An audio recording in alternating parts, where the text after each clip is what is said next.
Okay, it is 9 o'clock. We do have a quorum today, so I'd like to call to order the May 6, 2021 meeting of the Town of Sunset Beach Planning Board. With that, should we recite the Pledge of Allegiance? I Pledge allegiance to the flag of the United States of America and to the republic for which it stands, one nation, under God, indivisible, with liberty and justice for all.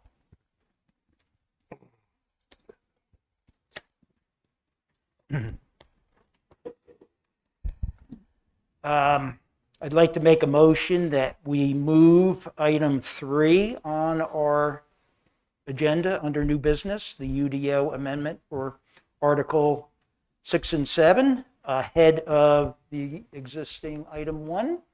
So those that are here for that discussion can move on. Do I have a second? Second. All in favor? Aye. Aye. With that, do we have any public comments?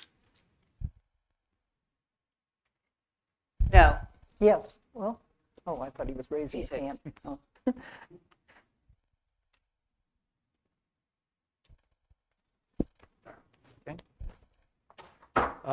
Everyone has seen the minutes from our April 1st, 2021 meeting. Does anyone have any further comments on it?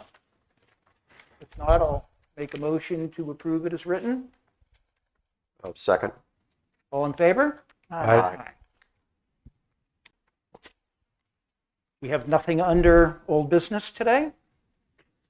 Under new business, we have UDO amendment for Article 6 and 7 regarding townhomes, duplexes. And with that, we will allow Chad and Sam to lead the discussion.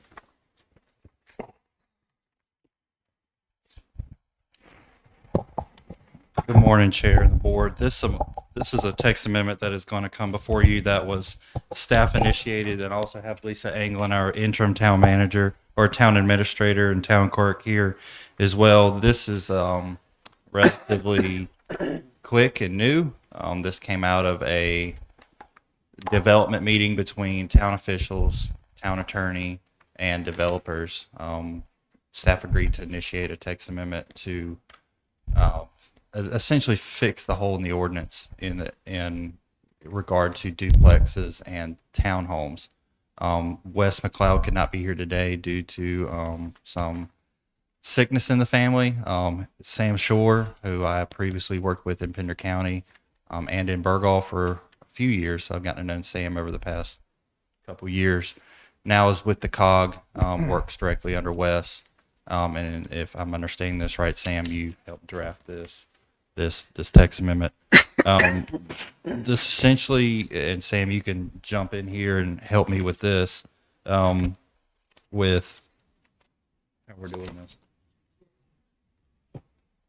Mr. Chair, members of the board, thank you for hearing me today. So for what we have today is an allowance such that a duplex could be subdivided so that an individual could own the land under the duplex. No other standards related to duplex lot size or standards of the construction of duplex has changed. It's literally just allowing that common wall to be subdivided. And then the other piece of it is creating that standard for review of a townhome project such that it would require a special use permit review for the preliminary plat, followed by the standard process for a final plat, as any other subdivision would be required to undergo, such that townhomes could also be subdivided. Okay.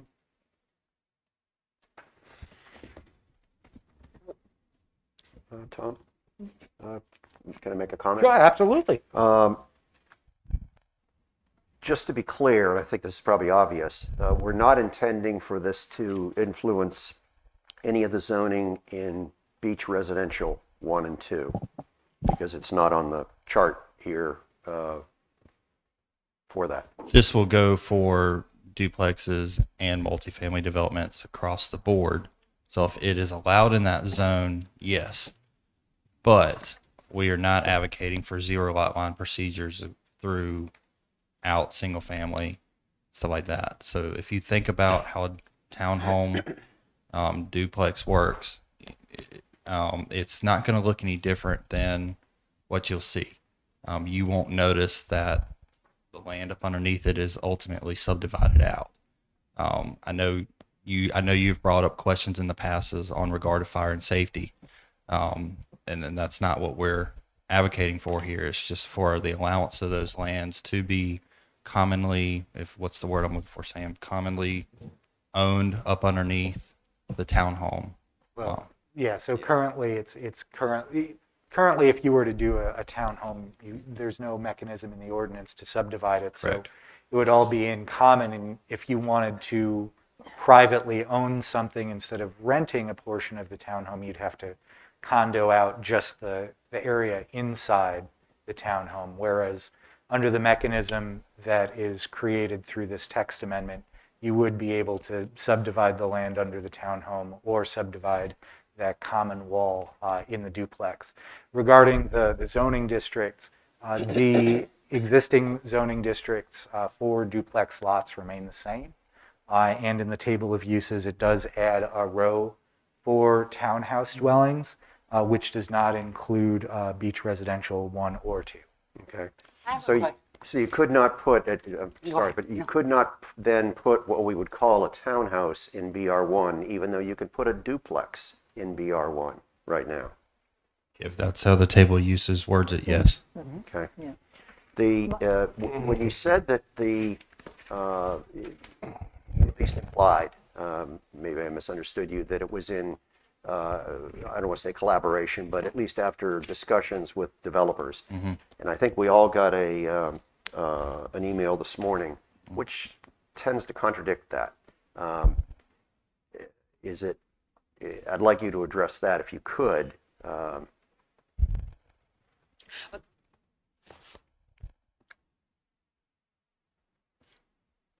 Could I ask a question before you? Why do we want to do this? What is the purpose? there a tax? I'm also wondering, like I have lived in a duplex before, and the only thing I was responsible for was the interior for insuring, because the development took care of the outside, the roof, the lawn, all of that. So why do I want to divide out that I own the ground underneath it? So we have a couple projects that have, for lack of better words, kind of hit a dead end with no really way to go except for condoing the property out. And that is not the wish of the developers and owners to just condo it out. They were under the interpretation and that they were going to be able to divide it out via either duplex or townhome. And our ordinance really prevents that from happening. It really puts it in, unless you go through the PRD process, which only is the only path in the ordinance that really addresses townhomes. Still does not address So we're duplex. trying to create a method to provide fee simple ownership of the dwelling and the land Yes. attached to the dwelling that we do not have now. Yes, So that only applies to vertically split, yes, which we don't say in any of this right now. correct. And we don't say in this even.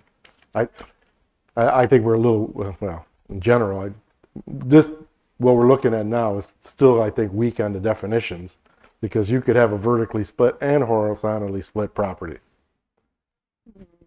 Okay, you could have a quad.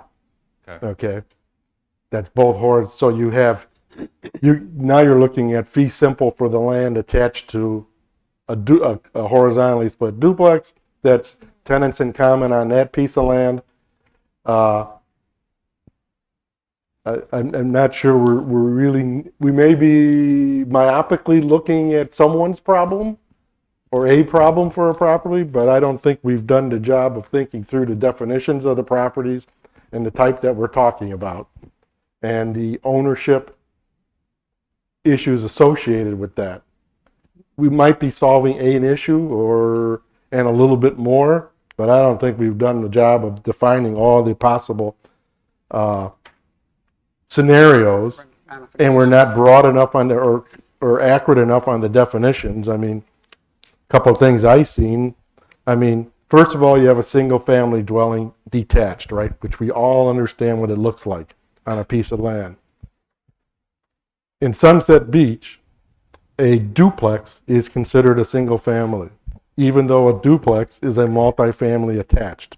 In the definition, yes. Now, it can be attached in either of two ways, horizontally split or vertically split.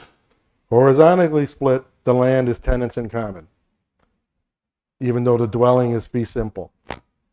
Vertically split, you could do it either way.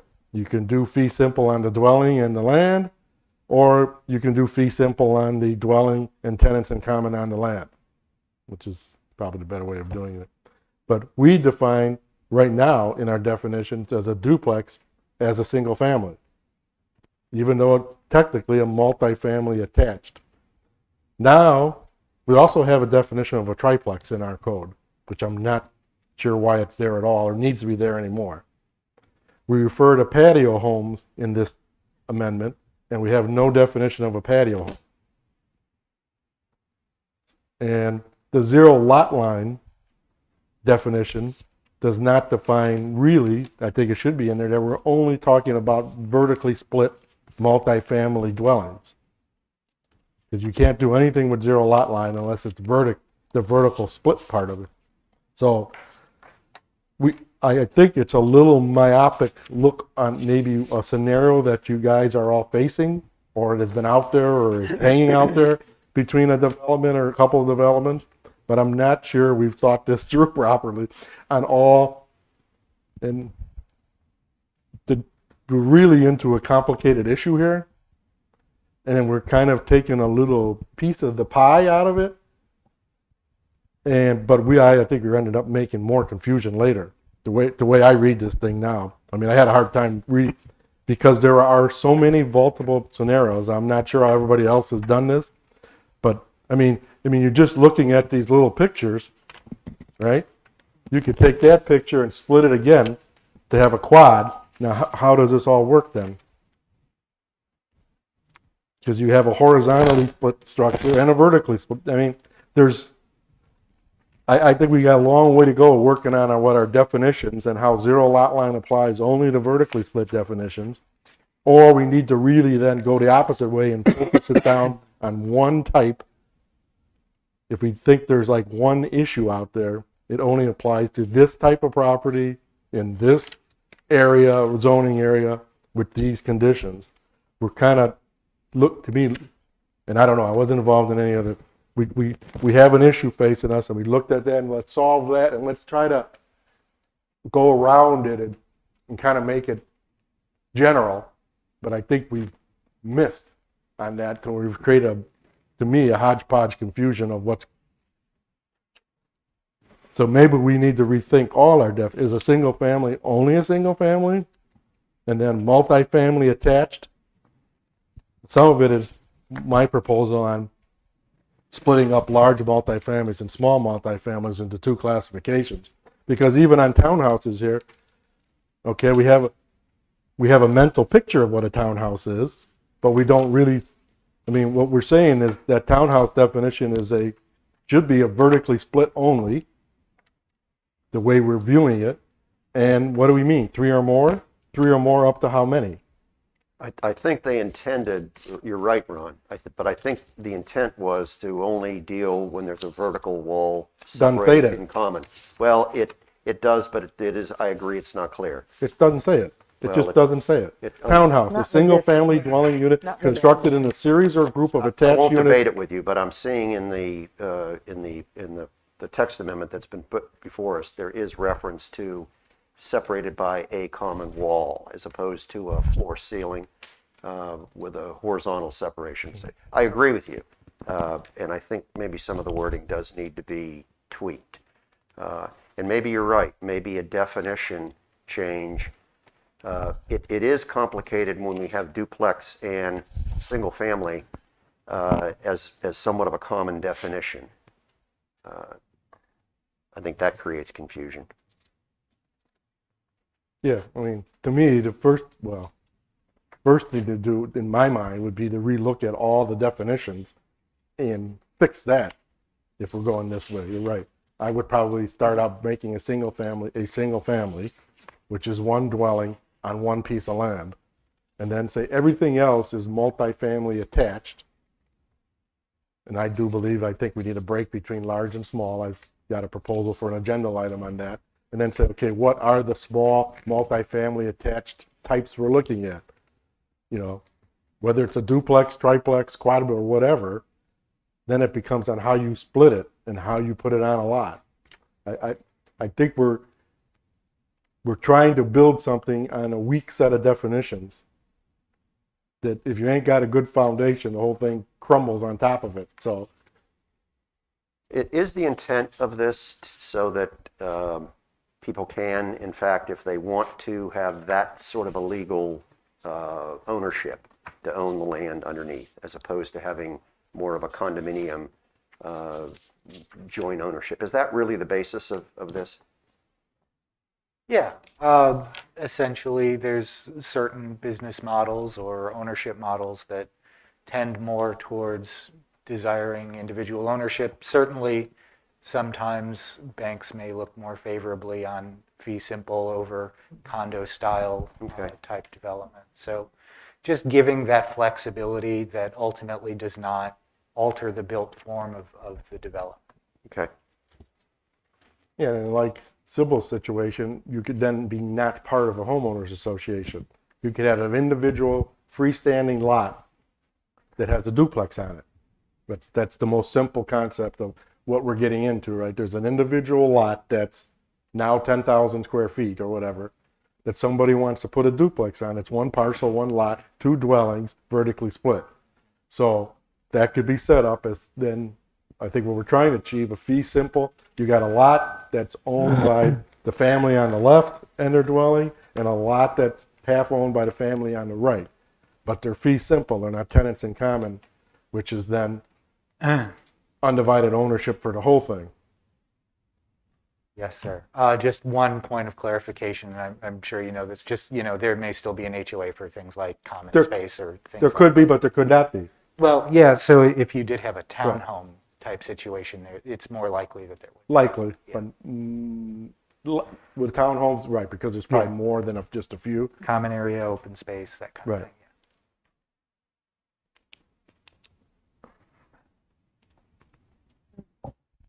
Sybil, did you have a question? No, Okay. no, I'm just trying to reason this out. I'm just really not sure. What is the purpose of it? I still don't understand what is the purpose of it.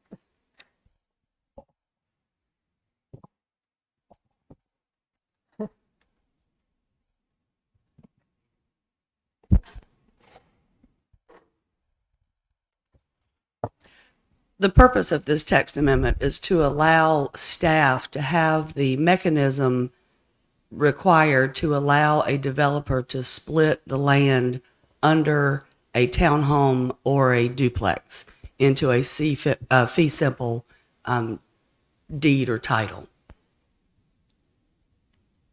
Right now, we do not have in the ordinance 0 lot lines or the ability for a multifamily project to be split, the land to be split. Okay, So that's what this is doing. okay, This is allowing the staff to basically sign a map that has already been approved by you all that comes to us for recording that shows, in the example of a 4-unit townhome building, that those lines divide those 4 units. okay. So that when they go to the bank to borrow money, they're not buying a condo that doesn't have land attached. They're buying a house and the land under it. Okay, now that makes sense. So, for example, the project that has been approved by this process already that's kind of hit a dead end is Sunset Ridge, which is duplexes. And I have by no means in our ordinance to be able to sign that final plat, to be able to divide those duplexes along a common wall. All right. Eastwood Bluffs was approved by y'all. It was going through a major site development process, would then have to go back through the preliminary and final plat process. So that one is one in the works. H&H Builders, who previously has preliminary plat approved by y'all and is looking to bring at least the first phase of their final plat to y'all in the next coming months. It's going to hit that dead end as well, where I have no ability to sign a plat to give them a common wall divide on their projects. Okay. And that's where all this is stemming from.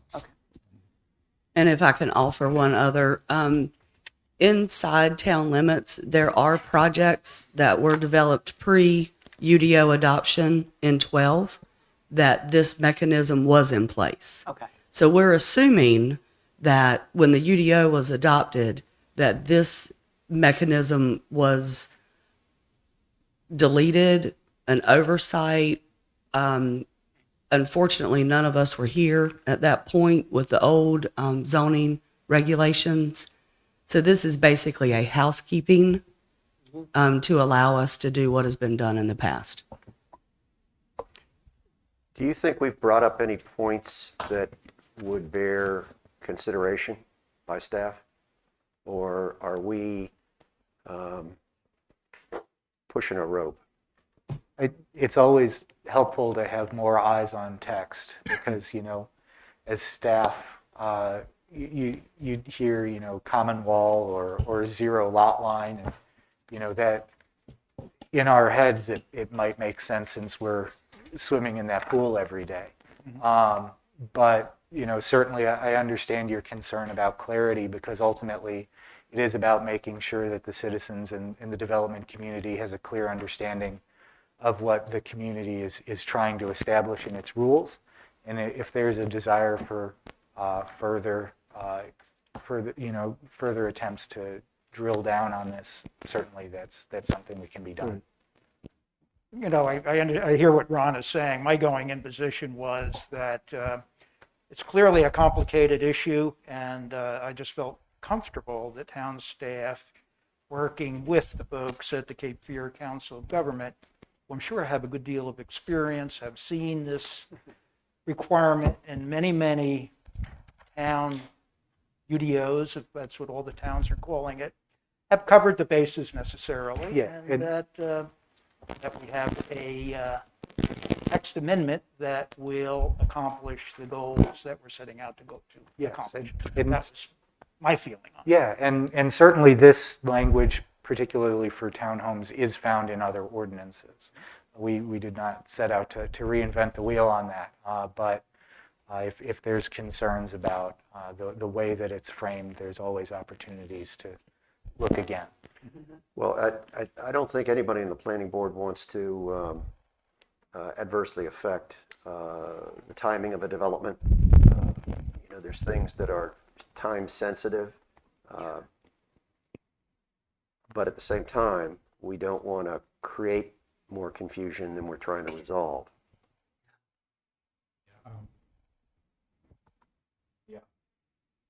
I'm in agreement with that. I mean, if we're going to recommend something to the council, let's make it right. I mean, and going back and thinking through this is listening to Sam and y'all talk, ultimately the definitions is what, to some opinions, got us here in this in the first place. So, And it's always a good practice for you all to review our definitions as new ideas of what structures need to look like or can look like and how they're divided. And so it would be probably beneficial for this board to put the amendment Appendix A on a future agenda for you all to take a comprehensive look at all of our definitions in the UDO, in addition to look at other jurisdictions' definitions to come in line with the regulations across the state to make sure that our definitions are clear and concise.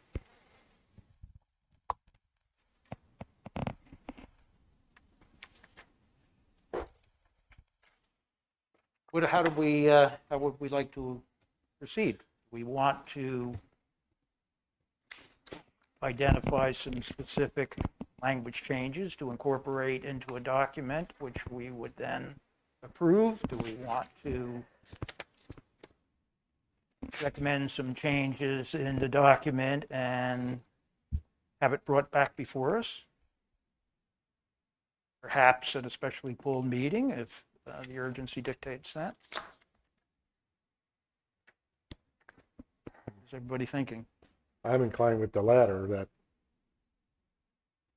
we discussed the way we want to go. I mean, conceptually, I agree and I'm okay with the concept we're trying to achieve. But I just think we've made sort of a bit of a stew out of this. And if we get the focus on what we want and then come up with a final document, whether it's a special meeting or not, just for this, that's the way we go. Because we seem to also lately do these things, vote on them, and then they bounce back because we got a lot of fixes to do, and maybe in the end we waste more time.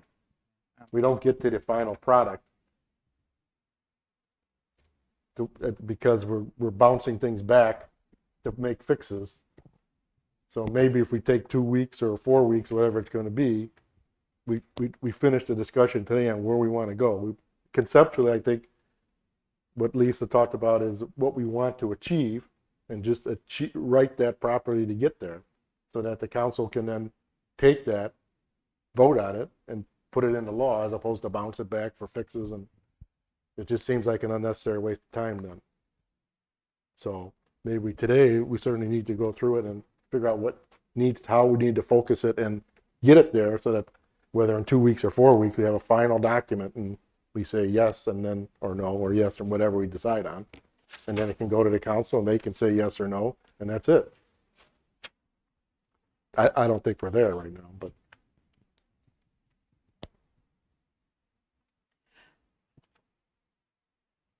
I believe the hope was to bring this before council at their first June meeting, correct?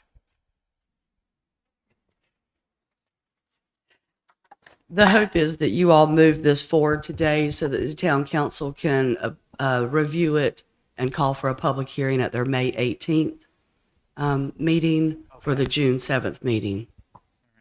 So if we could call a special meeting in 2 weeks, thereabouts, to see some changes. How would that impact the schedule? No, the May 18th meeting is a week Well, from Tuesday. Yeah. So that you couldn't can recess this meeting to Tuesday if you would like. That will give you the weekend to review it and come up with your proposed changes. What's the issue with delaying for a month? We have entered into an agreement with the developers that we would bring this text amendment forward to you all today, and the timeline was discussed with them. This issue is holding up some developments from moving forward. And again, this text amendment is just to fix a hole that's in the UDO now. And then the definitions can be clarified in a week, 2 weeks, a month. But this will allow staff the approval of those, the ability to sign maps that need to be recorded so these developers can move on with their developments that you've already approved. Y'all, now correct me if I'm wrong, because I probably am, but anyway, what I'm seeing is that this is a common practice throughout the state. And by us nitpicking and bringing up issues that might not even be issues and stewing over them, it's holding up plans that we've already approved.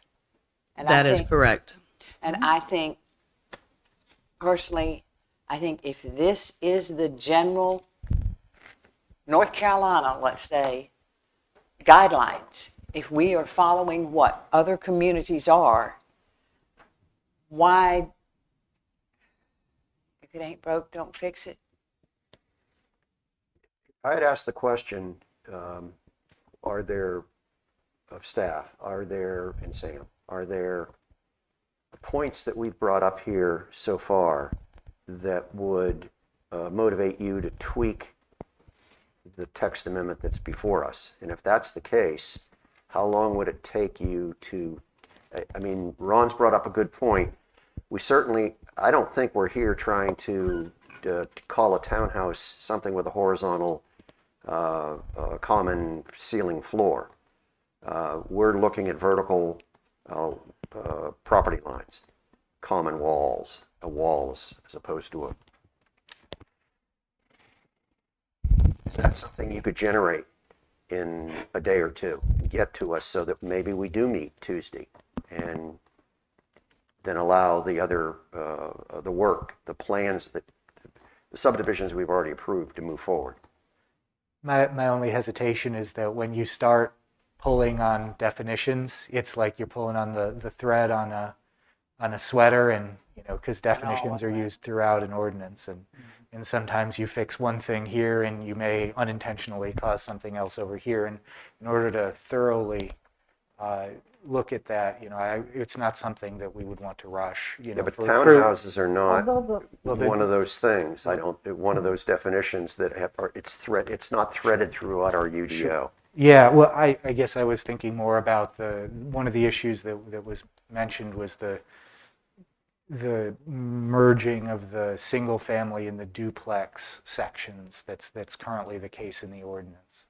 So if the only concern is the townhome issue, then certainly that's something we can do a little bit quicker. The definition is, well, we forget about the merging, but really we're trying to describe a multifamily attached vertically split. We keep using the word townhome here because we have a visualization of what that is. But if we just instead of creating the definition of a townhouse, we just call it a multifamily attached vertically split up to how much, between X and X number of units, that's the definition. That's what we're trying to achieve, right? We're trying to only work on that type of property.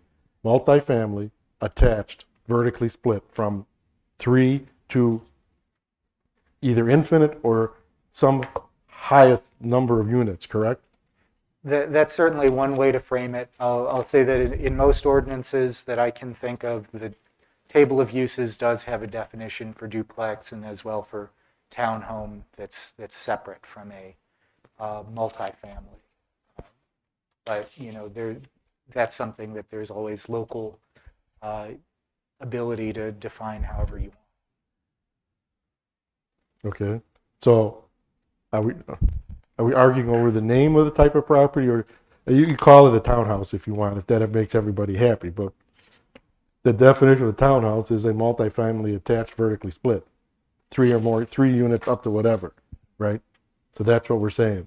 Well, zero lot line would also have to be reviewed as well, because you kind of commingle row house, townhouse, Right. townhouse definition, zero lot line, those two definitions. Right, and like I say, in that we got the word patio homes, and we don't even know what that is. Doesn't exist in our definitions. And well, maybe the new one fixed that, right? Do we have a new definition of zero lot line, right? Where is that? We certainly aren't going to resolve it by Tuesday other points that Ron has brought up, such as what's a big multi-family unit development versus a small one. But can we, now Sam, I think, is reluctant to do this because he doesn't want to rush a definition change. But what can we do to move the solution forward in time for town council to react so that our developers aren't subject to significant delays?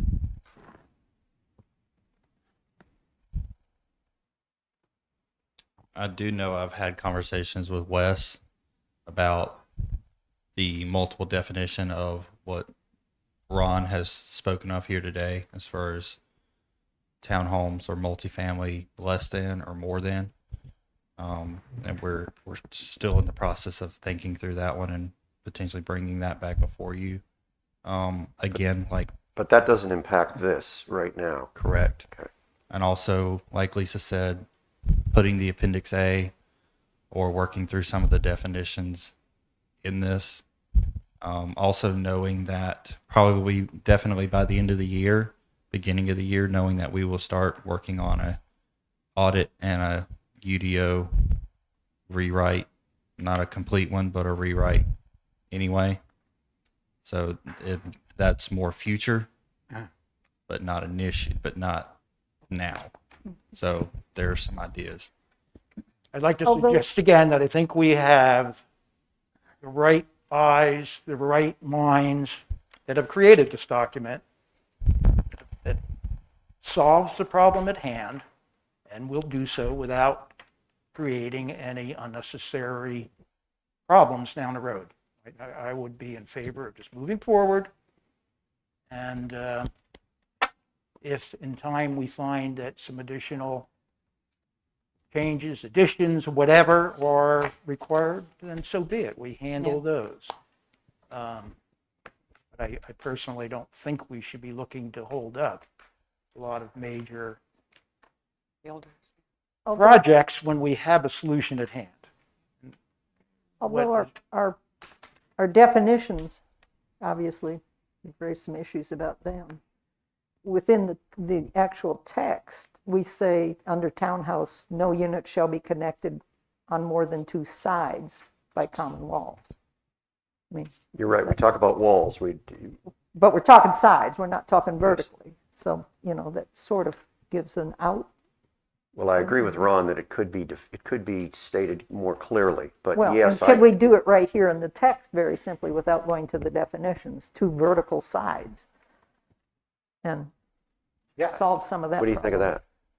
that? If that pleases Under the planning E1 board. is where I was That looking. may be a good resolution Mhm. for now. Solve the problem today, Ron, what do you and think then, of that? certainly come back and address it more If we change thoroughly. it in the text amendment to talk about vertical common walls.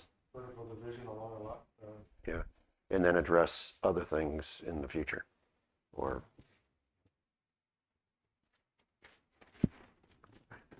I could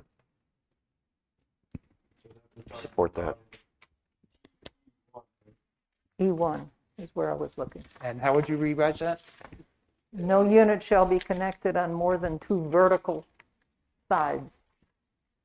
And that, I mean, to me, a side is vertical, but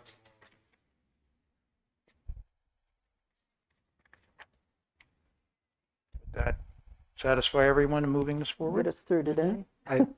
I think that will suit the purpose. Certainly, if there's any issues that require clarification where there's a concern, the administrator always does have the power to issue an interpretation if there's a concern. But of course, overarching issues of definitions, as Chad said, can be resolved as the ordinance comes back later on this year.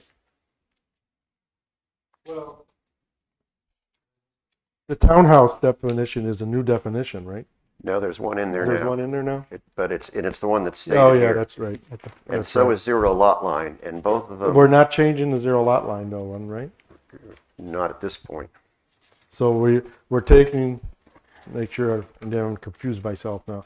We're taking the existing townhouse definition, and replacing it with a new one, right? No, No. We're leaving, we're not fooling we're with the not fooling with definition. either of the definitions. You- No, I thought the townhouse one was being, maybe. Well, I think in time it needs to Well, no, be, because yes. that right here on If- page, if- packet 33. No, Ron is right. If you look at packet page 33 under Appendix A definitions, dwelling, 2-family, or duplex, and it will reference townhouse. Those are the definitions that will change in Appendix A. Okay, even though you haven't restated them here in the packet, it's, Yeah, page 33. Packet page yeah. 33. I was looking for Appendix A. to Yeah, well, have it's in an little insert print in here. Oh, okay. It's amend Appendix A definition. See okay. it? So I see it now. Section in Article 6, Section 6.4 is the table of permitted uses that allows these into certain zoning districts. It references 7.04, which is the performance standards that go along with that table of uses per each individual use per the property. This is getting down into the nitty gritty of how we look at duplexes and townhomes as they are permitted by right, special use, or permitted with standards in that table. So packet page 33 definition of townhome does need to be revised. Yeah, so if you to look at reflect what we're saying, where we want it to be a townhouse to be a vertical separation, not so horizontal. packet page 30 addresses where it specifically states in the table of uses. It also states right below it in section 7.04 where it starts talking about the specifics upon that use, such as single family and duplex, townhome, dwelling, multifamily, and how we go about those design standards and approval standards for each of those. And then on packet page 33, you get into the amend Appendix A, the definitions, dwelling, two-family or duplex, and then townhouse. Okay, so a two-family duplex can be vertically and horizontally separated, but a townhouse, you're going to change it so a townhouse cannot. A townhouse is just adjacent with a common vertical wall. With a vertical split only. Right. We can add that, certainly. Okay. And I just want to reiterate or bring this up as you potentially make a motion or move it to a special meeting that you do have a consistency statement that you will have to adopt when we go forth with making the motion. So, to be a little rigorous here, the amended definition of the two-family duplex is good as written here on page 33, correct? We're all happy with that. Which has no changes from the definition that exists in Appendix A today. It doesn't? It does. It does. It does. It does. The underlying The duplex underlying dwellings point, will be duplex subject dwelling to. may be subject to subdivision for the Okay, creation of. so that's an addition. So that's a sufficient addition to our existing definition to satisfy the picture on the right, correct? Yes. And And the essentially, picture on the left is covered by everything above that underlined line and is the same as it's always been and doesn't change anything. If somebody wants to build that property on one lot, they have no choice but tenants in common on the land, That is in the ordinance now. okay? But if they build the property on the right on a lot, a parcel, it gives them the option to do fee simple on the land at that 0 lot line vertically split. Is that, there's a little letter there, that a B? Yeah, the B wall there, Yes. correct. So that definition, we're all happy with, correct? But it looks like we want a little bit of tune-up on the second paragraph, townhouse, saying that it's 3 or more, which means it's not covered by the one above. Single families attached with a vertical split wall, A vertical common wall. a vertical common, what do you want to call it, right? So that language needs to be corrected only, correct? could I suggest that we just take the sentence from the end of the definition above, and instead where it says duplex dwellings, just for the next definition, change it to townhouse dwellings, so that it says townhouse dwellings may be subject to subdivision for the creation of a 0 lot line structure? And then it brings in the 0 lot line definition. Right, and then, I guess I'm not sure why we don't, okay. So there seems to be resistance for adding any, I'm not sure where, there must be some legal use for putting that, and kind of defining it as that vertical wall only. But then we're okay with all the other language on 6.04, 7.04, and 7.06 then, that no other changes are needed with that. Is that where we're at? Other than what's been written here. Yes. I believe so. And is there a reason for not wanting that vertical split in there? I- Other than it ain't normally or hasn't been standard practice? Or is there a reason why I see a lot of maybe not putting it in? I If you're going to revise this few sentences, I don't understand the resistance, but there might be a good reason, so I'm open to hearing it. No, I just with when you're talking about a zero lot line, by In your definition- mind, that describes it. yes, because the lot line by definition is not, there's not a There lot line can't be, above. okay, but I guess to the citizens, the normal citizenry, do they understand it then? But, Yeah, certainly we could add a line. I mean, it's only, to me, a sentence or a phrase even. That, If that's the pleasure of the board, I mean, absolutely. right, then everything else should be correct, I believe. Right? Everybody agrees 604, 704, and 706 can remain as written here as long as we really essentially adopt the change as written definition of the duplex and then really just tweaking the 3 or more townhouse definition. I guess in my mind, and the only other question I have for you two guys is the zero lot line definition as written. I guess what we're going to say, it's correct enough for now and fix it later, because like I say, it does refer to what I see, and I was looking for patio homes and I don't see it at all in there. So we're going to leave that is, just not to upset the apple cart, and either fix it later under a general review of definition, or the way zero lot line is written now is perfect. Is that what we're saying? I don't have the definition of zero lot line. It's on page 29, 29. packet page 29. There it is.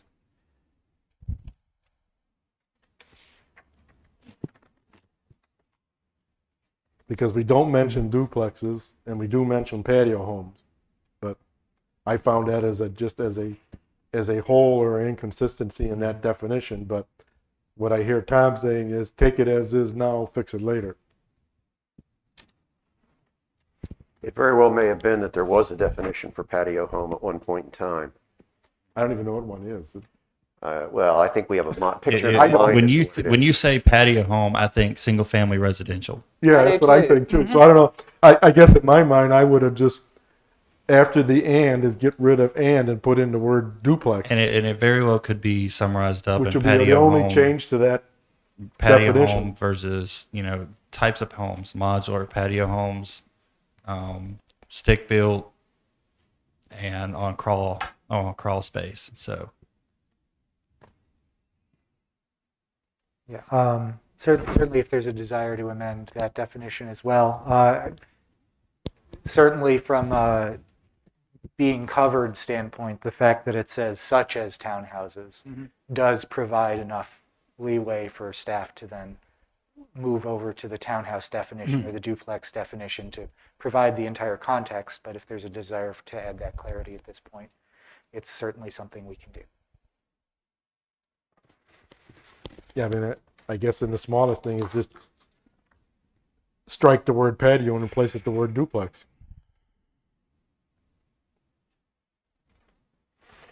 Well, but a duplex can be horizontal and vertical. It's Or, okay, whatever. I guess everyone's okay with the way it is, so. Well, why not just strike patio home? If we haven't defined it and it's listed, I think that creates confusion.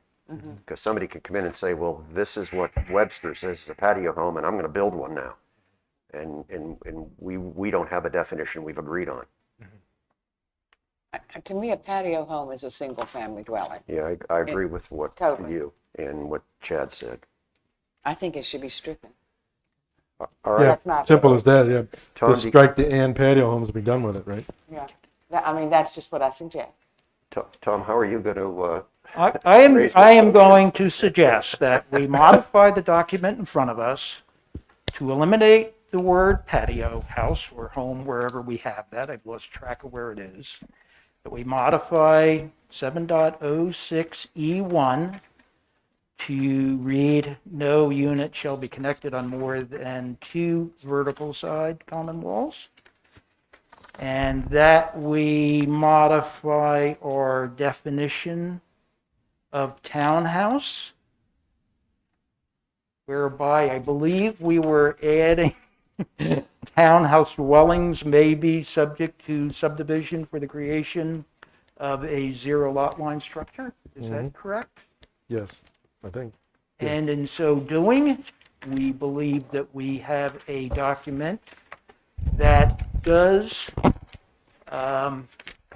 consistent with the town of Sunset Beach's 2017 land use plan, in that it recognizes future use of desirable use of townhouses. And Tom, did you also imply that we were going to change the definition of townhouse to clarify that it has a vertical common wall, as opposed to right now it doesn't say that it is a vertical or horizontal separation? I did not, Okay. but we will add that. I guess you're going to have to, as Warner Wolf said, go back and see the tape. I've got it. Film at 11. That probably went over a lot of people's heads. Yeah, I got it. And I guess that being true, does staff over there agree that that solves the issue at hand properly? Yes. Okay. So we have a motion. Do we have a second? I'd second that motion. I second, I was going to make the motion, but I second it. All in favor? Aye. Just comment, let's let it not go unrecognized that until January of this year, we would not have been able to do what we've done today. There was a lot of concern about planning board making decisions without. Yeah, and we talked about that. I mentioned that to the people that were in the room. It's like, this is expedited.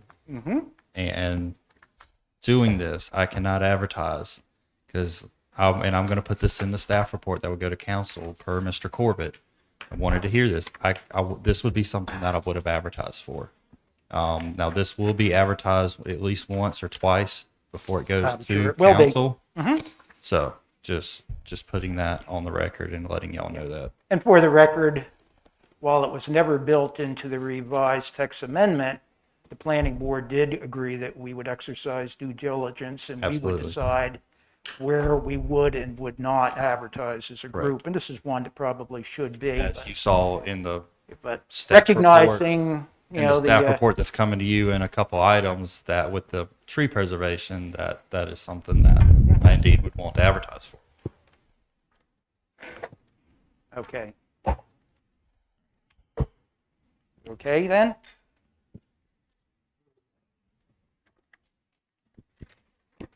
Thank you, Sam. Thank you. Sam looked worried for a while. He was working the weekend. I'll do Be what I right have back. to do.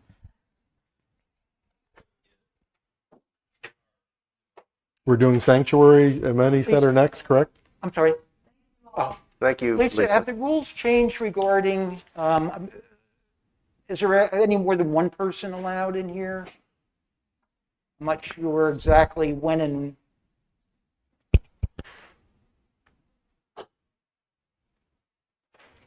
The governor's state of emergency still requires the 6 feet social distancing.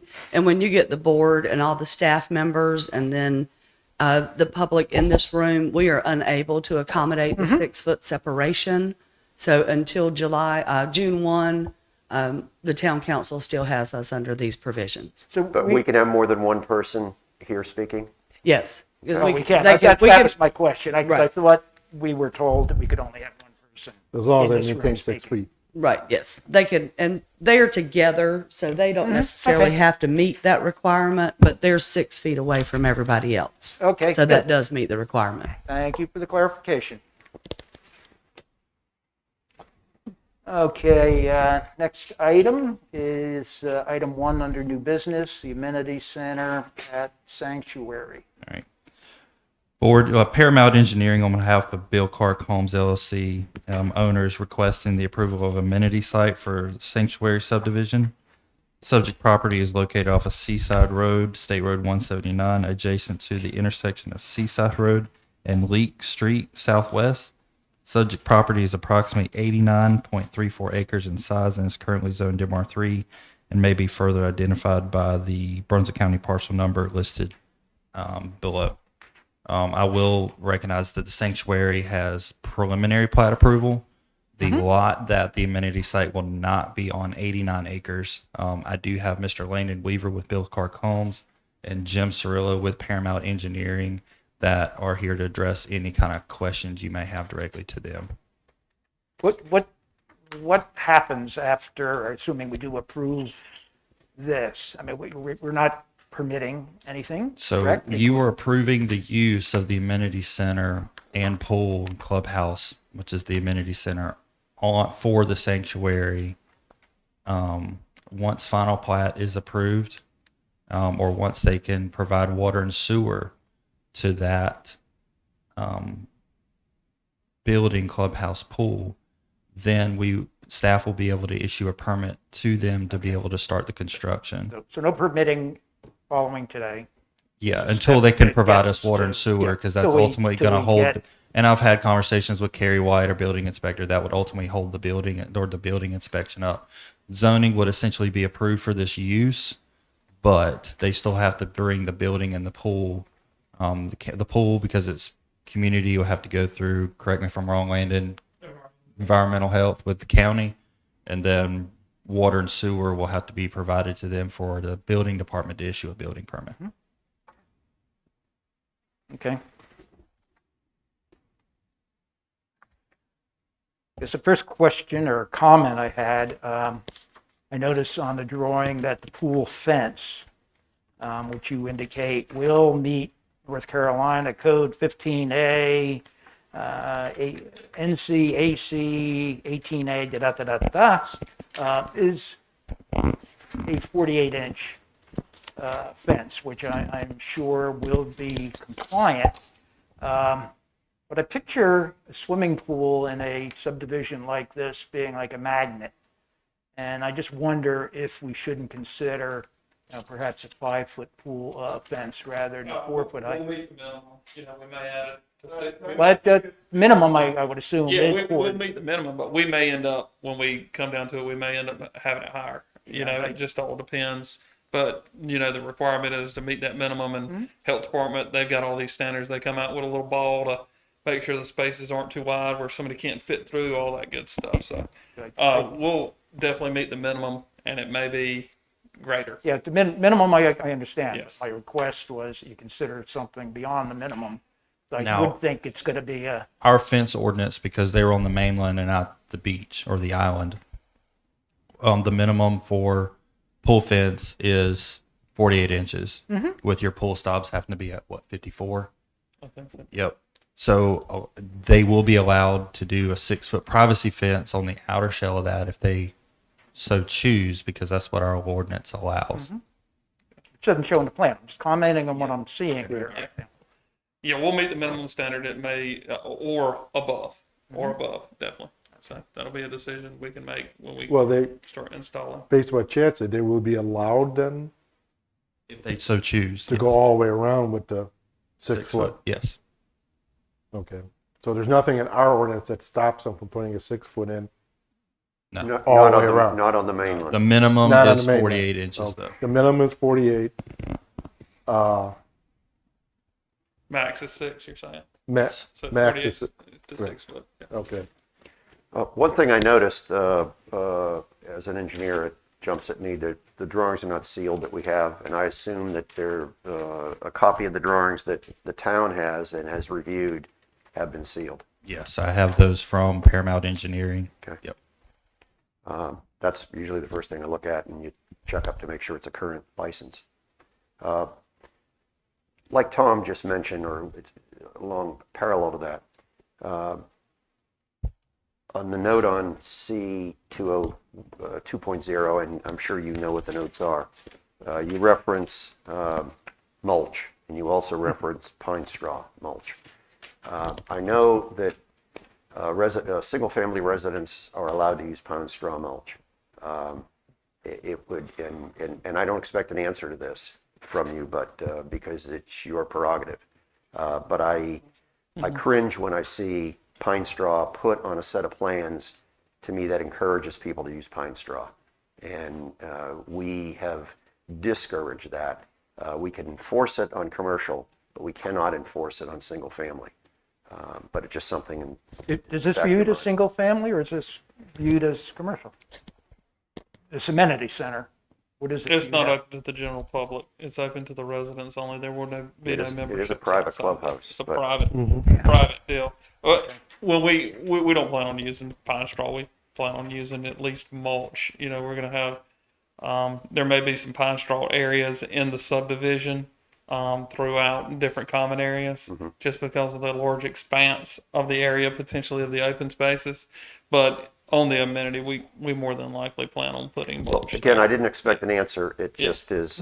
It's just kind of a common thread. Things to- may change where to you support. may want some contrast potentially. You know, when we get designers involved to make it look really nice, because believe me, it's to our benefit and the towns to make it look nice. Well, our And we're fire chief put out a flyer Yeah. discouraging use of pine straw, and I sent it to all my neighbors. Yeah. And they said, "Boy, we didn't realize that."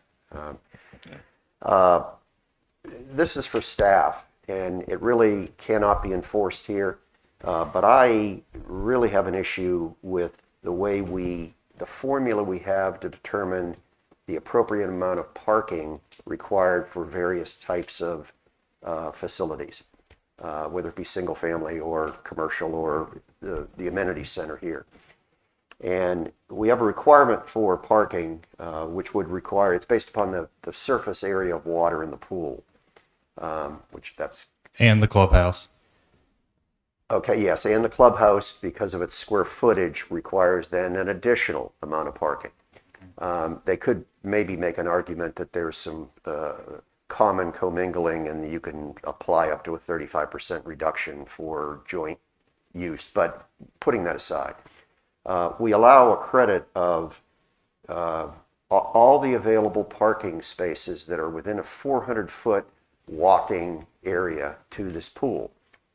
And because each home has is required to have 2 parking spaces, we've allowed them to take every home nothing against you, you're following the rules. But I think that in light of what we've talked about here, I think some of these definitions need to be reviewed. We're giving them 49 homes within 400 feet with 2 spaces, so that's almost 100 spaces that they don't have to provide. And instead of 98 spaces, they only have to provide 12. And to me, somebody that is for the pool, yeah, I think that's right. But anyway, not to quibble over numbers. And actually, I'll tell you something that I was disappointed in the plan. We tried to give more golf course spaces. If you look on there, there's golf course Yeah, spaces. 16 of them, yeah. We had a ton of them on the other side and had to change them to regular standard vehicle Because of the clubhouse parking because requirements. of your requirements. So we didn't have the flexibility of even doing what we wanted to do. We had to go back and put more of the vehicular instead of the golf cart. And we foresee our community, with it being so close to the commercial, folks utilizing a lot of golf carts here. The walkability, the product that we are going to place there, and the design we put in with the rear entry, we feel like there's going to be a lot more folks walking to these and being active. That's our goal. Can I ask you a question on that yeah. very topic? Because Yeah. I was looking at that too, the golf carts and the car spaces, and looking at your key, like the key map, the major site plan. This is a long way from what I would, let's just call the left corner of this property. Is there in your plan, which is not here, so this is just a question, a walking path that's not on the roads that gets you from the far reaches of this development to this site without using an automobile? I'd have to review it, but I believe there's I mean, a way to. I made this little Oh. picture of my own over there. Yeah, there's Yeah, but- I mean, it's out there, but Because there's a I way would to think- walk. There's a way to bike. Right. Because I think that would be somewhat key to. I think there's a bike ride there too. We have a bike ride. You know, so sidewalks the whole way. Some Right, well, some but- of them they're on both sides. But if you're using the sidewalks, then you're required to follow in the roadways, right? But that's not in, the sidewalks I are know. not in this packet here. That we're was on our. discussing. It was on the Yeah, it's on the plan. And they would maybe like to drive a golf cart there. Right. You know, there's a lot of people that live in communities that that's how a lot of folks The get around. point I was trying to make is, Yeah. if you take 400 feet around the amenity center and you have 2 spaces in everybody's yard, that to me doesn't make sense. That's as almost as if people that want to go to the pool from further away are going to park in somebody else's driveway. I think we need to rethink the credit we give, or at least the reduction coefficients we give for appropriate parking. Well, People aren't going to take, everybody within 400 feet is not going to walk to the pool. And to give a 2-spot parking spot reduction for every home within 400 feet, to me is, I think parking's going to be an issue. Did we get credit for the on-street parking? A lot of people will walk because they don't want a wet Yeah. swimsuit in the car. Even if they're I 400 think- feet more than 4 feet away. And we've got that on-street parking we didn't even get credit for. That's right beside the pool. That people can park and walk right right, across the curb. the parallel spots you're talking about? Yeah, we didn't even get credit What- for those on-street All right, parking. I made my point. Yeah, and well, there's a lot of areas where Well, let me, for future reference, you, I mean, you were just saying that you really thought you needed more golf cart parking than automobile parking. How did you come to that conclusion? I mean, have you calculated, do you have some standards in your development that because of the pool size and the clubhouse size, it can accommodate X number of human beings Well, at we- any one time? the town do- established that, though. The town establishes that. So we feel just by doing this and doing a lot of neighborhoods and presenting this and marketing the way we are, that it's going to be a more, there's going to be more folks probably with golf carts out here. We feel like, we're going to approach this as a golf cart community. You're right beside this commercial node where you can hop on your golf cart. You can go to the grocery store. You can go to the bank. You can go to a restaurant, different things like that. That's how we're kind of presenting it. So we just look at it from an, essentially a marketing and the customers that we're going to have in the community. Just think of how many more people would have the use of this amenity center if the lots weren't at 11,900 square foot as an average. If they were significantly smaller, which they could have been, it would have really been crowded. It would have been what now? Would have been crowded. If you had more than 393 homes here, because you had smaller lots, you would have even more people trying to take advantage of the amenity center. And we could have potentially built a nicer, bigger one. A bigger amenity Yeah, center. a bigger amenity. So it's all relative. We size things for what we can get in there. I think the ma- that leads to a larger conversation that maybe. Yeah. That's not- You know, Is that mail I just had to- kiosk, is that mail kiosks for the entire community? Yes. So all people got to come to this location for the mail? That's how the That was also- postal service. Look, I'd love to have a box at everybody's unit. It's a lot easier for us. It's a lot less demanding. But And you the got the- postal service says, "Hey, we want it in one spot if you can." Let's So I think let's that's hope they all in phase golf one, and carts. it's got parking, and it's got handicap accessibility. It's centrally located. When they're coming in the neighborhood, they can drop off, get their mail. I go to think their we had house. this discussion. So it when was we thought approved out, the yeah. preliminary Or they could plan. just Yeah. go That's exactly what straight the to beach post needs. office. Yeah, It- What the beach it- needs. It was thought out because we've done a lot of these, and the ones you got to retrofit, you got to place everywhere. Like in Sunset Ridge, it's very difficult, and nobody wants that in the front yard, really, honestly. Yeah, the mailbox kiosks were approved and addressed at the preliminary Right. plat. Yeah, Yes. and I think we raised. You want to some see your of these neighbors points. when you want to see them, not when they come get their mail and say hey to you every time, baby. I don't know. All right, I didn't have any more questions. I don't either. Yep. I think you'll probably find you'll want more than space for 10 bicycles too, but time will tell, and you can always add that. But, okay, any other questions, concerns, problems? No? Not, make a motion that we approve it. I so Second. move. Second, Second. all in favor? Aye. Thanks, Lane. Thank Thank you, guys.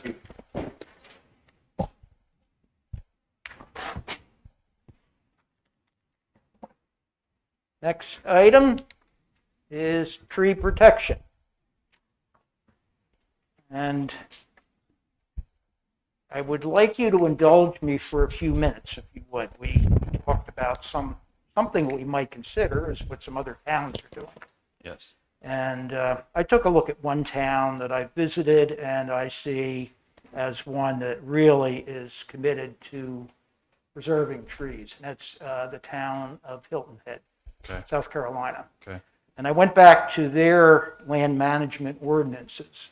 I'd just like to give some highlights from it as thoughts to tuck away in the back of your mind as we start thinking about what we might want to do, just the possibilities. As far as applicability of this ordinance, they start out by saying, no person shall cut, destroy, cause to be destroyed, move, remove, transplant, prune, or limb any protected tree in the town without first receiving approval of a natural resources permit.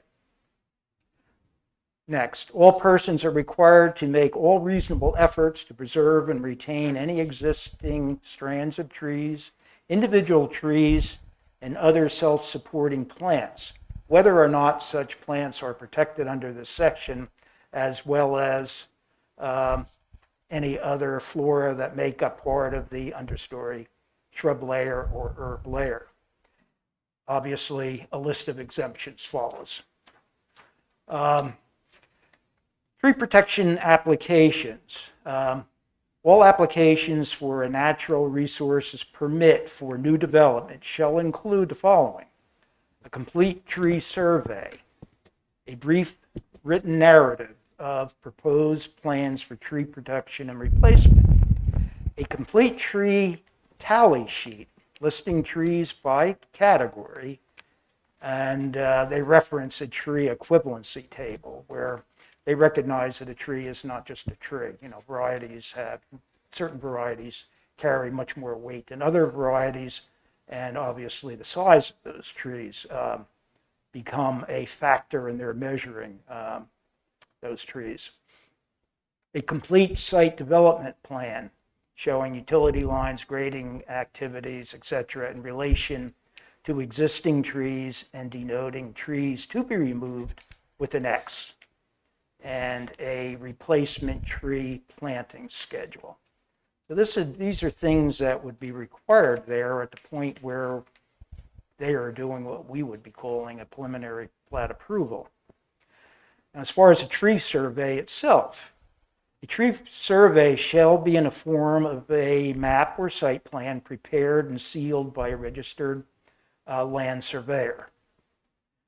They have categorized trees as to a category 1, 2, 3, 4, and again, based on types, and have established relative values.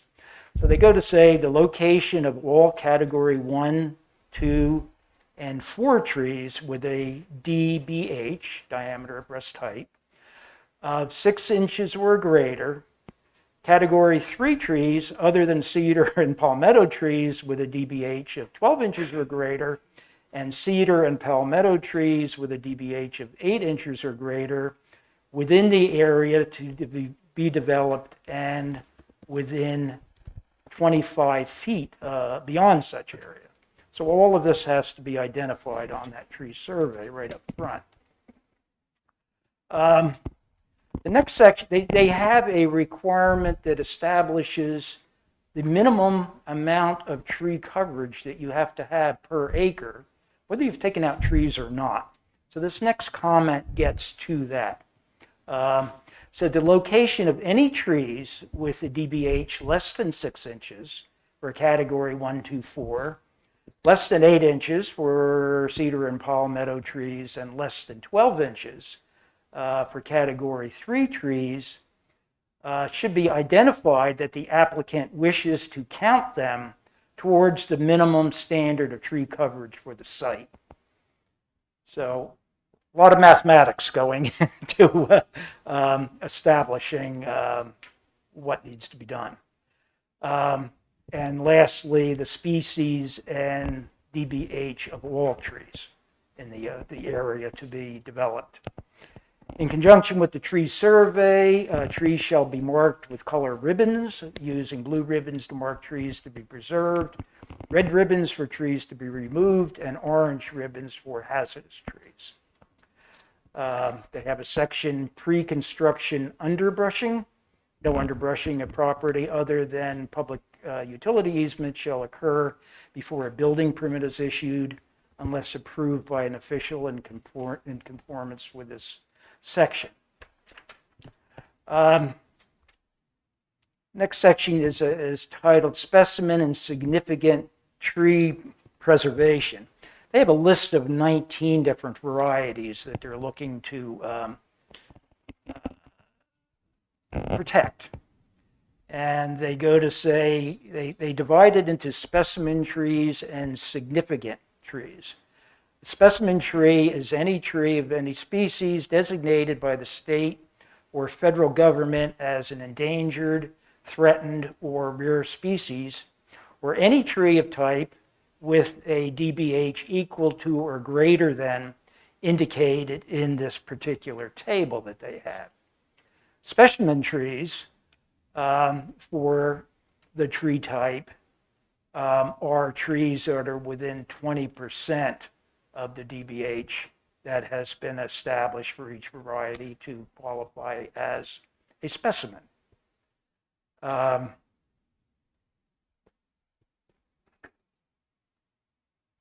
General requirements, no specimen tree may be removed except in accordance with paragraph B below, exception of specimen trees located in single-family lots.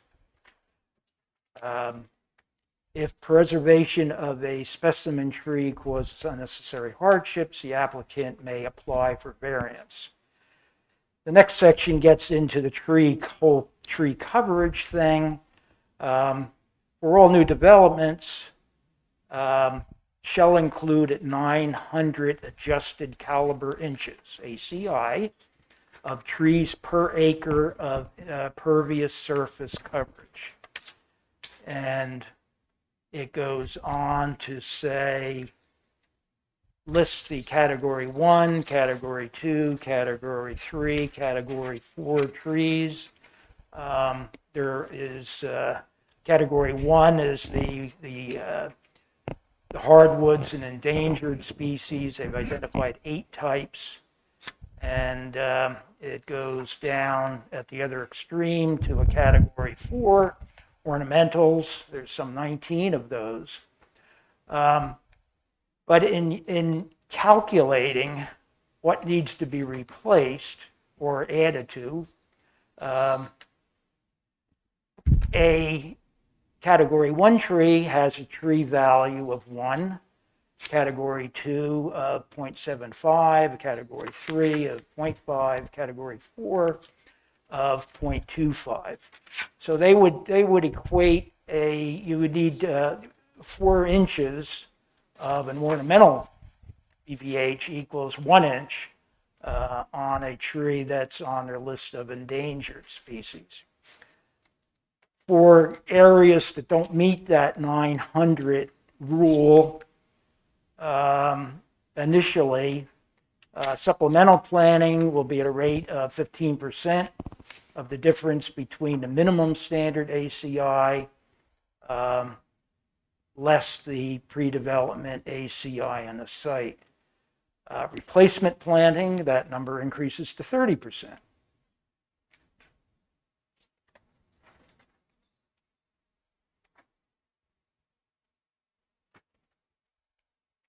Standards for replacement, supplemental and replacement trees shall be planted within the development site. Supplemental and replacement trees shall be native species to Hilton Head Island. And they have, of course, a list of those trees. Trees that are removed shall be replaced at the rate of 1 tree for every 10 tree inches removed per tree category. And I guess the rest of it is nothing of interest. So it seems to me that while it's a very, very strict ordinance, there might be some bits and pieces of it that would be appropriate to us.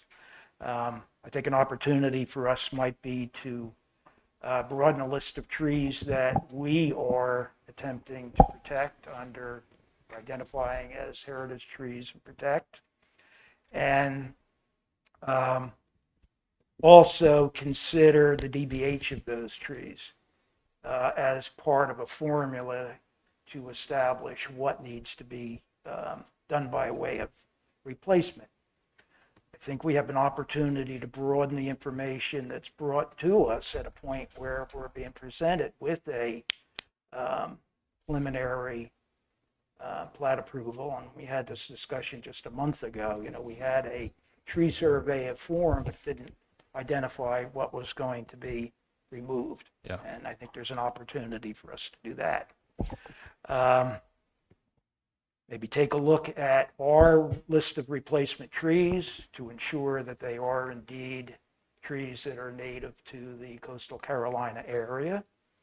And lastly, just to take a much tougher stance on approving trees that are going to be removed. Yeah, I'm the point. The main thing, you know, the biggest have this discussion, and I wanted to bring up a few points from staff. Is one, give me something that has teeth that I can enforce. Some towns, I know more, has town arborists that work for them. I was presented an ordinance back at a previous job that there was no way I could enforce it because I did not have the training to be able to do that. So that is my one request. But also, one of the other thing I wanted to put knowledge before you, and I don't know if this was explained to you before, is that, you know, and I've talked to Jim Cirillo, who was here with Paramount Engineering. You know, when they do look at that, a piece of land, and as far as trying to save trees, the one thing that kind of puts a wrinkle in it, especially here in Sunset Beach, and I also worked with this when I was in Oak Island, is between the house, the driveway, the potential swimming pool on a small lot, and along with having to contain the first 1.5 inches of rainfall with the infiltration systems, there's a lot of room for being able to plant back. There's not a lot of room for preserving trees, and that is the problem that we get into, not just with us, but across the state of North Carolina as well. I talked to a couple planners as well. One of them is getting ready to, one of them looked at me and said, don't use ours. We're getting ready to look at ours again as well and do the same thing we're doing. I know that Oak Island is potentially looking at redoing theirs for the third time since I've left. Mr. Short, Mr. Sam brought up a point when I talked to him briefly this morning. The city of Wilmington has and he might be able to talk a little bit more about that because I have not read it or even looked at it, but he suggested maybe even the city of Wilmington we could be able to take some bits and pieces out of as well. So as I give you that information, I'm open to whatever it takes to, one, be enforceable, but also to be more strict than we are now. I will say that the ordinance, and the one thing that when they wrote this ordinance, I think, in my opinion, did get right, is the planting of trees back, and plantings and vegetation in general is pretty good. Most homes that I inspect, or 90%, probably more than that, are single family residential, and our requirement as far as a point system is 36. Most of the houses that I approve of are well above 80. Be aware that Yeah. when the planning board set up that table, Okay. we recommended a higher point count. Did you? Okay. It was a member of our, What was that number? Do you know? I'm sorry, What do you know what the number was? I don't remember what the number was, but it was whittled down at an Okay. agreement by the town council when the, Mostly the ones I look at are well above 80. sure. The ones that are probably a little bit lower are more on the beach side, because or on the island, because obviously you already eliminate the point of can't even get 10 points for retaining trees, because most of the lots on the island don't have trees to begin with, which you kind of can commonly see that on this barrier island. Southport did, I did talk briefly to Thomas. They have an inch by inch rule. You take a certain amount of inches off, you have to replace it back with a certain amount of inches. So if you take off 9,600 inches of trees, then guess what you've got to plant back?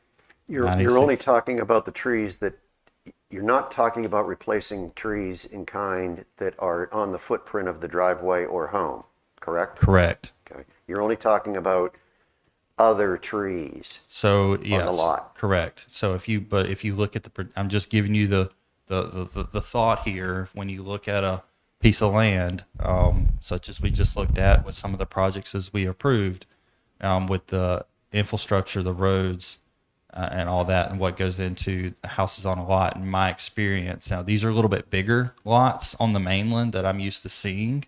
We're not at the 6,600 or 56 or 44 that's on the island. But Oak Island, we had one tree. You had to save one tree per every 1,450 square feet. Now it's 2 trees per 1,450 square feet. So there's a couple ways of doing it.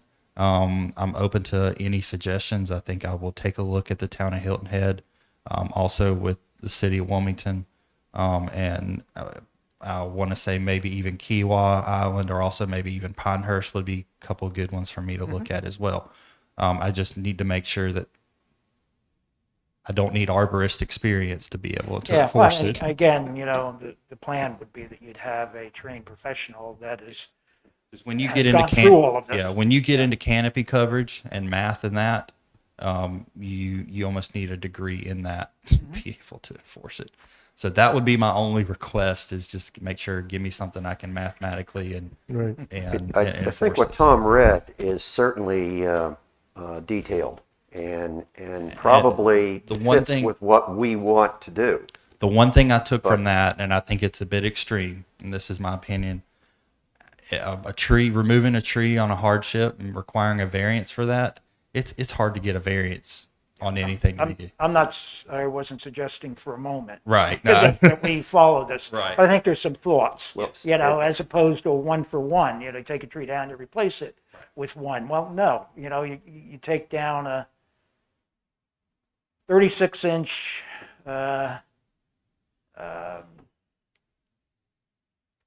oak or something like that, you should be required to replace it with more than a 4-inch caliber tree. Where I find we're very weak in this town, and I repeat, I think our hearts are to protect all the trees we can. But our present UDO, I think, is extremely weak when it comes to single-family homes. And the way we word our, the way we do not require developers to come in and tree for tree identify why it needs to come down. In other words, give a reason. People on private lots have an exemption because they're single family homes. So they virtually can take down whatever they want to take down. The way I interpret at least our tree clearing provisions and the exemptions for them. So you want more of the justification why they have to take out that tree. Yes, I would like to see on a set of plans when, like we had a perfect example was the subdivision we looked at the other day. I guess it was last meeting. And there were 400 trees that were identified, and a whole bunch of them were coming down, obviously. But there was no attempt. Now, I realize that at that stage, the developer had the lots laid out, and I will bet you they knew exactly where those homes were going to go, because they were just, the setbacks were going to determine where that house was going to go. Maybe the driveway could be subject to moving, but there was no attempt made because they didn't have to, because it was a single family That's something we could do subdivision. here. We could have more information coming to us. Yes. At the preliminary plat approval. That was scary but we had to approve that process. That's my biggest thing, at least as an initial step, to look at single-family homes and remove the exemptions that we give subdivisions and single-family lots. I could virtually right now cut down any tree I want on my property because I don't like the oak leaves falling and I won't have to rake them. But they were there when I bought the house. For me to go in and remove trees that are that old is a Yeah, travesty. but you also have the problem of the older the tree is, the more likely is it's going to have rot. Well, but And we do have that's a provisions proper for that. And, exemption. I mean, and like in my yard, when we bought our house, we had because it had all been wooded, the trees were leaning right towards our house. And you could see in a bad storm how the root ball kept coming up. Well, then the reason is for safety or for the health of the tree, but it should be the owner's requirement to get a permit to take it down for that reason and have an arborist verify. And then that's causing more expense. I mean, first of all, taking down a tree is not cheap. I know that. And then an arborist is not cheap. And then you're just putting more restrictions on the public when they probably will replace that tree anyway because they loved it. Yeah, no. I think it gives people the You have to opportunity to choose. be cavalier about it. That's my point. Yeah. Well, yes, I mean, trying to achieve the balance. We are in a wind event area too, so, and the statistics prove that quite a few deaths occur for trees falling on automobiles and structures. So we need to be awful careful on that that safety exemption is going to have to be broad, because what's safe to you may not be safe to the person living there. So Correct. Didn't Tom read something Yeah. about a Yes. 25-foot setback from the house in Hilton Head? So there are provisions even in Hilton Yeah, Head but- for not having a tree right next to your house. And but you it's- also have the classification of hazardous, to be removed and to be saved in there. And I think what Mr. LeBruno is going on and saying, how broad do we have to be at what we consider hazardous? Right. Because I don't give people in my practice, I don't really give people a lot of headache of removing a pine tree from their lot, especially in this area, because those Yeah. those snap pretty right. quickly. I mean, you like, got a 60-foot tree or 80-foot tree, in a hurricane. 25 foot from your house is meaningless. Well, those Right, are I the mean- ones that did the damage in Yeah. the tornado, is So- the pine trees. Yes. And I mean, we are in the land of the pines as well. So I do take that in consideration, especially when people pull permits. And that is the general practice. People pull permits to remove trees from their lots. I actually issued one yesterday or the day before for a gentleman to do that on a lot that he owned next door to him. So just to know that is common practice.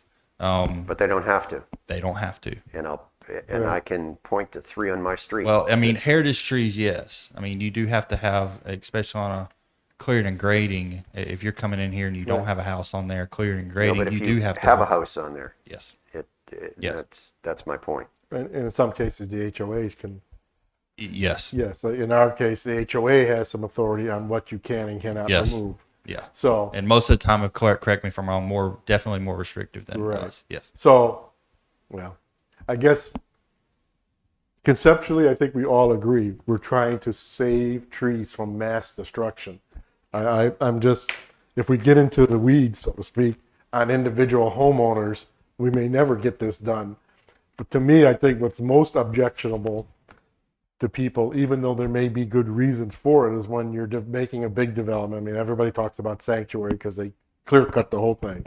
Now, whether there was stormwater retention reasons under state law, why they had to or should have not done that. A lot of it was This is grade what- differentials too. Right. But if- so Gradient. I think we need to make the town folks aware of why that, but we also want to make sure when they're not required to do that, that we're not giving them, that there's enough restrictions on our code to stop carte blanche mass destruction of woods, right? Yeah. I mean, Now- whether a homeowner takes one tree down on their lot that they think is too close, and you can argue about whether it's not too close or not, I think is not really affecting the big picture of the trees in the world. But when somebody has a 150-acre site and they just say, let's get rid of all the trees, we'll figure out where to put houses later, is what we want to stop, in my mind. So Yeah. just so I'm clear, and this is more the pleasure board, the focus is, I would say, 90%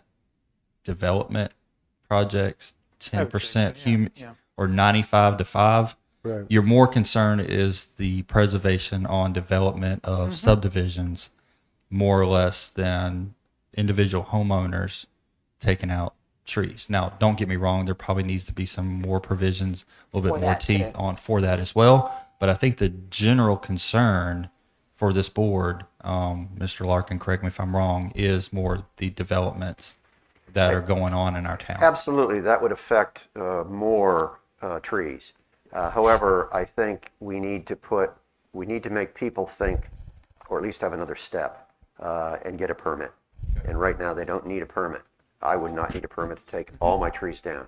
And I think and we have neighbors that have done that. You can't just address the developers and not address, we're trying to save trees. Yes, the volume is out there for subdivisions, for certain, but I just want, this is just a little personal thing that I'm concerned about. The lot across from the Regency that is for sale, and it has those gorgeous, huge heritage trees. Could somebody come in and take those down and build? Correct me, where's the Regency at? Regency.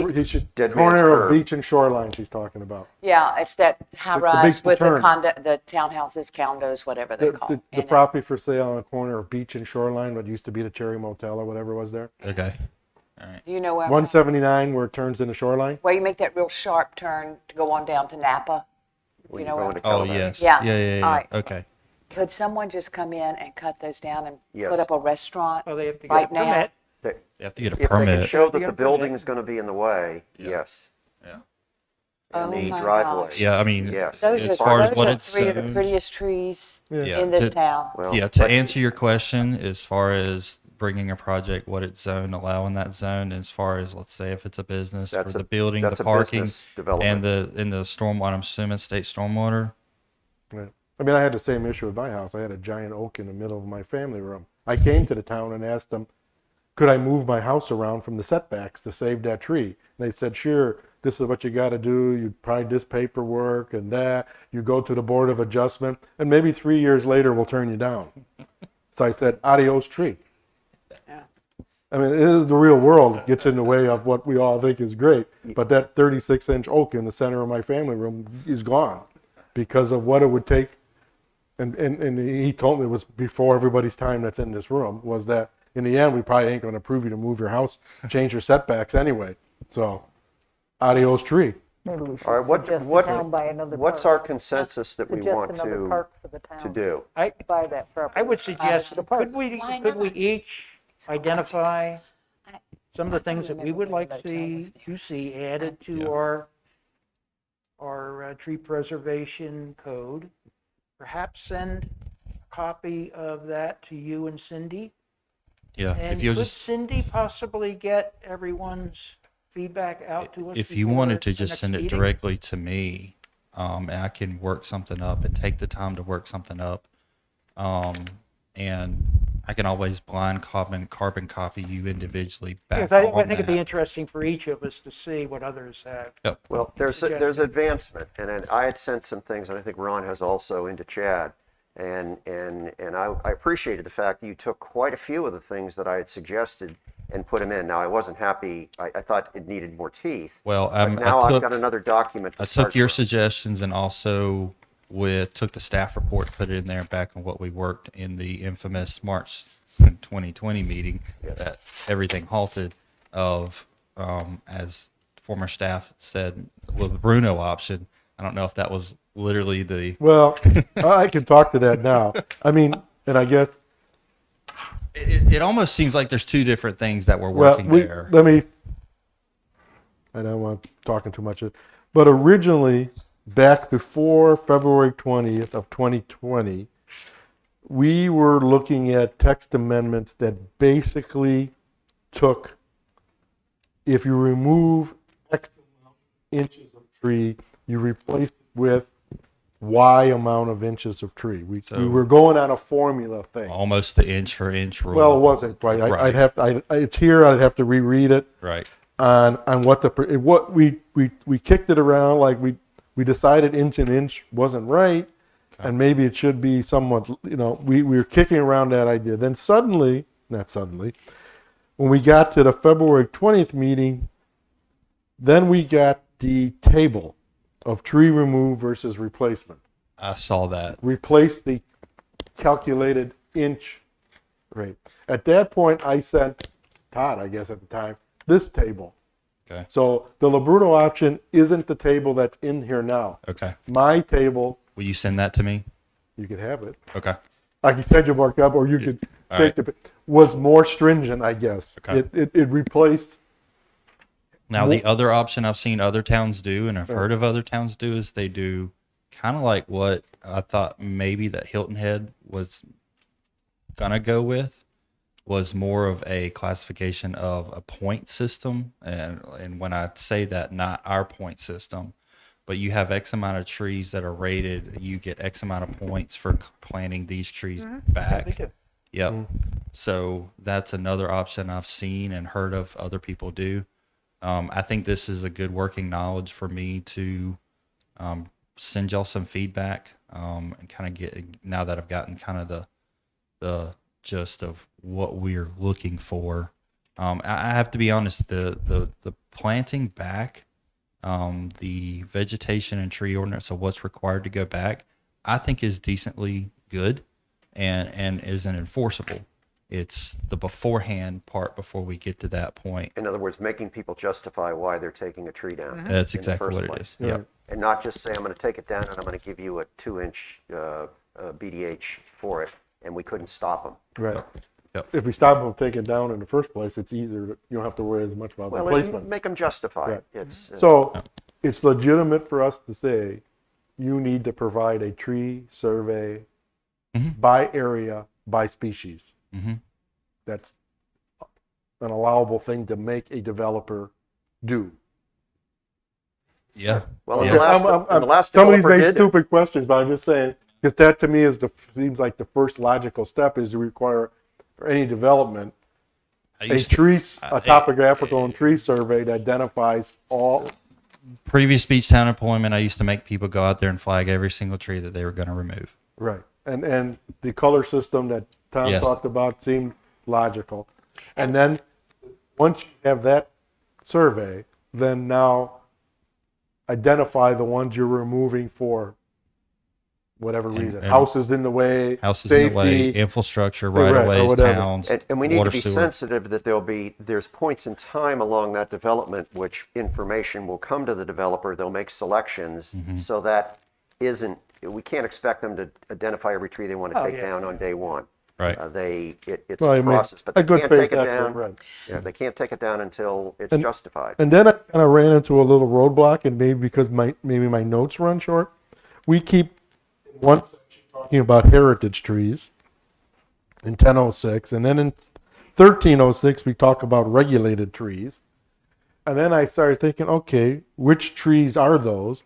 And we keep referring to our new appendix, this document that we have. And maybe I just have an outdated document, but I don't see anywhere in here that we identified which ones are the regulated heritage trees. When you look at the UDO, and I will certainly wasn't going to bring this up in point one, there are some things in the UDO that you could read 3 times, 3, 4, 5 times, and make 3 to 4, 5 different determinations on.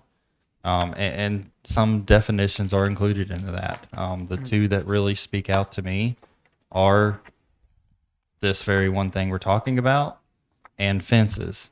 Those are probably the two I'm in the most. If you read through fences, I think I've got a good gist of it now. But when I first started and I read that thing, it's almost sometimes this ordinance and UDO can be about as clear as mud. And that's why I was pushing for the fact that it's time to retake a look at this document that we have and that I can enforce, to bringing it up and making it a lot more usable. UDO shows we have 4 varieties of trees that, without any size distinction, are considered heritage.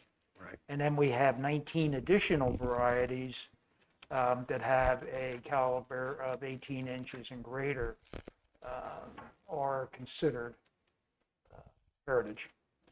They're considered heritage because of size, not Because of the size, species. yep. Okay. First 4, no matter what the size. Well, but it also, if it's That's in 10. large, then it must be a heritage tree because it's been here for a long time. Well, yeah. Yeah, but, I But mean, we you want to be sensitive to pine trees. Yeah, the pine trees are not, no matter how large they are, And they're and not. things like that, that there are, They're junk trees. it should be less onerous for the owner to want to remove that.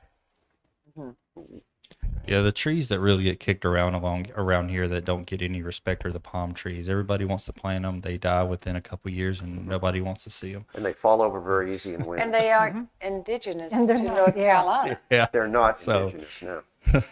So, and yet, look at the developments all the way to Yeah, like I said, the one tree that gets no respect around here is the palm tree. So I think this is a good working Okay. knowledge of what I can work on to Right, bring so back before what you. Tom had Send said, that you- we're going to send you Yes. things, and we're going to send it to you within, let's put a time frame because you need to work on it. Let's How about say a week?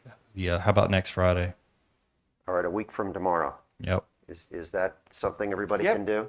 Yep. And I'm going to not get into the weeds with the stuff I'm going to send you. I'm going to be more general because I Fine. think that's what we really need to be doing Yep. is broadly changing things and then getting into specifics. Oh, I get it. This is C2. Is next Friday good for everybody? Good with me. This, if you have an interest in this Hilton Head, you just want Yeah, to if go you'll- to their if you'll just- codes, Yeah, if you'll email me that. LMO, Yep, your land management ordinance, and it's LMO. section 16-6-104, tree protection.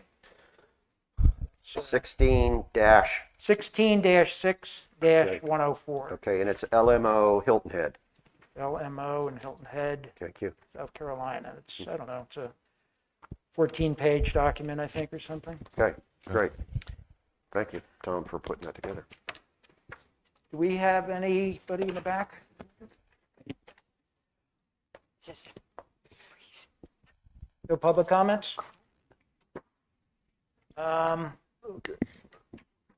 You Oh. have any additional information on the submissions that have recently been? So yeah, Given I us? can touch base on that a little bit. Actually, a lot. I have quite a few that's out there. One of them I know that would be brought before you in next meeting will be the Sunset Beach parking lot project, which is directly next door. Town Hall. Town Hall. Yeah. Yeah, we're expanding. We We're have. going to reject that, aren't we? Rejected, Yeah, yeah. How many Don't even bother trees? bringing- I will be absent from Is it gonna next be paid meeting. for? You will be in front of Lisa. Okay. I don't know why you think. we I need was it. really referring more to ones that have just come in this week. Yeah. So Do we have a obvious- tree survey over there? Yeah, is there a tree survey I being want them done? marked. We could use it as a, All right, continue. Oh, y'all are awesome. I'll bring all these up to Lisa and have it. Yeah. Yes. So obviously going back to the ones that were submitted this week and also the ones we got pending, Cole's Landing got approved last meeting. The question in my mind Sawmill. was how many, we know how many units were submitted this week. Yeah. So hold on just a second. So Sawmill phase 1 and 3 is still pending out there. And then a sanctuary and all that still waiting on final plats. The ones that I had submitted for this week are Pelican Reserve, which is if you look at the Sea Trail master plan, the last single family plot of land that they were proposing in Sea Trail. I have not looked at that one more specifically to know how many lots. The bigger one is, and ultimately the one I'm kind of looking forward the most to working on is the full submission of the rest of the Jaguars layer development. 1,034 units. Oh Now, my Will the God. timing of that be following our new MR3 requirements? Nope. So that came in before Both the of those last meeting. came in before the council adoption. Correct. Who So is that- doing it? Who's doing Jaguar's Lair? Coastal Communities. I think it's Cape Fear Engineering did it. Yeah, it came through with them, and then East Coast Engineering did the ones for Sea Trail.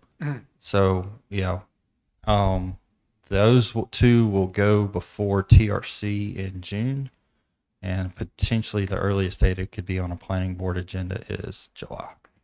Just as a point, unofficial point, I will be missing the July meeting because it's the Okay. 4th of July Yeah, July. Thursday, and I will not be here, Okay. unfortunately. Okay. All right. Next question. Task number 3. Good question. We're waiting on, as much as I can get into it right now, or we're waiting on an interpretation to kind of come back to us on information that we've given. And that's about all I can say on that right now. You don't have a I don't have a timetable timeline. yet? I don't yet. Unless- I have it on my board. We're ready to go. It's just getting to that point is when we're going to have that conversation. So, future agenda items, lists, projects, bringing Chapter 98 into the UDO will definitely be something we do in the next couple months as well. So maybe my question would be, anything from the future list occurring on the next meeting? Depending on how big it is, and this tree preservation ordinance as well. I have to look and see what the next one is. I'm having some Number staff. 2 was gateway overlay. Okay, I'll have to take a look at that and see where we want to go with it. Also, I know I've had talks with staff on minimum housing. That is an ever-going conversation between me, Lee Cole, our code enforcement officer, and Carrie of how we want to potentially handle that one as well. So, lots of work. Yeah. Lots of good work. I will go ahead and say this. I know we are in the month of May. We are potentially looking at, and go ahead and keep this in the back of your mind if we can, of recessing the December meeting, only because I will not be here. I will be out of town because I will previously gotten married the week before. Wow. So just keep that in mind. If we have to move it to a week back, we certainly can. But I will probably definitely be out of town the week after that. And Sam's probably looking at me, he's like, that's not an excuse, Chad, to miss a planning board meeting. Oh, yeah, that's way more important. You could zoom in, can't you? Oh, yeah, I'll zoom in. Costa Rica has a, You can zoom in on your honeymoon. Yeah, Be here. they'll get the Wi-Fi in Hi, honey. Costa Rica. And they just- got it down there, believe me. Oh, yeah, they're good. That's time. All right. Okay, if we have nothing else, a motion to adjourn. Second? All in favor? Aye. Aye. And I Thank can you. make my